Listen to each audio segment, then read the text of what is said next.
That's why I don't fight you guys anymore. The reason is that this is very practical, because I've become very soft as I age. Soft, it means I'm not cold-hearted, that I want to hurt you, that I just roughly demonstrate, and I don't use power.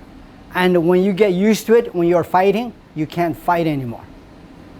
Because the real fighting is that, remember the word, you're gaining strategic position, and you create the element of surprise. But if you're used to only demonstrating, never really hit your opponent, you'll never be able to hit your opponent. That's why a boxer is always hitting something. Otherwise, you just think, oh, I think it's there, but it's not there. So this is very important. What does that do in relation to our training? Is that you don't use speed, but you have to have accuracy, because speed cannot be controlled. Use speed, then you're hurting your partner. But accuracy is very important. So if I grab you here, I have to have the accuracy, meaning watch here. See that accuracy? It will hurt, but I use a very small one. But if I just show, this will hurt, but I've never applied it. When I'm fighting you, I always forget, because the habit comes out, because you think that's it, but it's not it. You have to produce the result.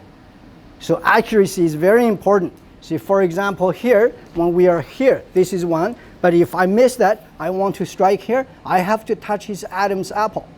If I just go, see, I got you, but I'm this far away. And in reality, you're going to be like this. And then you go too late.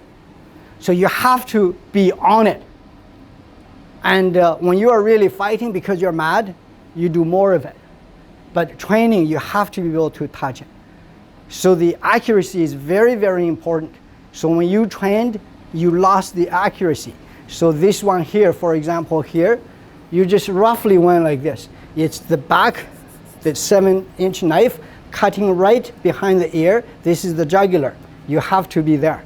If you roughly go like this and show the idea, and in the future it's here, your body remembers the pattern, precisely where you are going to land, it's going to be there. So when you train, do not deviate. Because when you do it right with no power, it's quite possible when you do it, your opponent bounces into it, and it's as good. But if you're not on, your opponent bounces on it, he will hurt you, because you're touching the wrong spot. So this time, go very slow and touch the right spot.